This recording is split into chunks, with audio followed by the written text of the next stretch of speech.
Deux projets, deux visions, un seul favori. D'un côté, le Nigeria-Maroc, ambitieux, côtier et soutenu par Rabat. De l'autre, le Transsaharien, plus ancien mais relancé par Alger.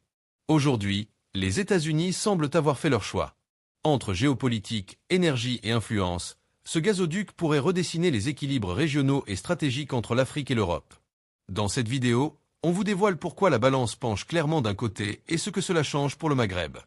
Deux grands projets de gazoduc ambitionnent de relier l'Afrique à l'Europe en passant par le Maghreb, chacun porté par un acteur différent, le Maroc et l'Algérie. Le premier, soutenu par Rabat, est le gazoduc Nigeria-Maroc, qui prévoit de longer la côte ouest africaine pour atteindre l'Europe via le territoire marocain. Le second, défendu par Alger, est une relance du projet transsaharien, reliant le Nigeria à l'Algérie à travers le Niger, avant d'acheminer le gaz vers le réseau européen via la Méditerranée. Alors que ces deux initiatives visent à diversifier les sources d'approvisionnement énergétique de l'Europe, les États-Unis semblent afficher une préférence qui pourrait influencer les dynamiques autour de ces projets. Une dynamique marocaine qui séduit Washington. En avril 2025, le ministère marocain de la Transition énergétique et du Développement durable a officiellement lancé un appel à manifestation d'intérêt pour développer un vaste hub gazier autour du port de Nador West Med. Ce projet ne se limite pas à une plateforme d'importation. Il prépare à une intégration régionale d'ampleur avec la Mauritanie et le Sénégal grâce au gazoduc Afrique-Atlantique.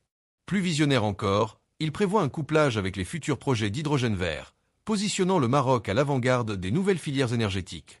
Cette dynamique n'est pas passée inaperçue aux yeux des Américains. Dès mars dernier, Amina Bankadra, directrice générale de l'Office national des hydrocarbures et des minonymes, avait mis en lumière à Washington les avancées concrètes du GAA, devant un parterre de décideurs réunis par l'Atlantic Council. Prévue pour une première mise en service en 2029, l'infrastructure se présente comme une autoroute énergétique reliant le Nigeria aux côtes européennes via le Maroc, une perspective jugée stratégique dans un contexte de diversification des approvisionnements en gaz. Un rival algérien distancé malgré ses atouts.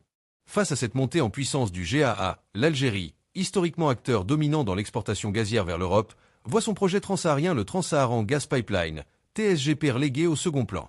Bien que techniquement solide et bénéficiant de l'expérience gazière algérienne, ce projet semble souffrir d'une visibilité internationale moindre et d'une complexité sécuritaire accrue sur son parcours. Comme un joueur d'échecs mis en échec par des coups successifs, Alger observe l'échiquier évoluer sans pouvoir, pour l'instant, renverser la tendance. Le récent appui des États-Unis au GAA a été confirmé par le ministre nigérian des Finances, Weledin, à l'issue des discussions bilatérales tenues lors des réunions du FMI et de la Banque mondiale.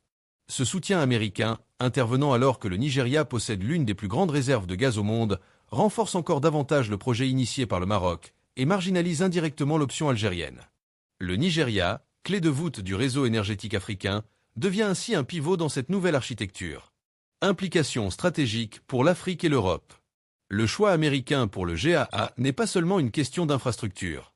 Il s'agit aussi de renforcer des axes de coopération énergétique plus sûrs et politiquement stables entre l'Afrique de l'Ouest et l'Europe, tout en diversifiant les sources d'approvisionnement en gaz pour faire face aux défis énergétiques mondiaux. Merci d'avoir regardé cette vidéo jusqu'au bout.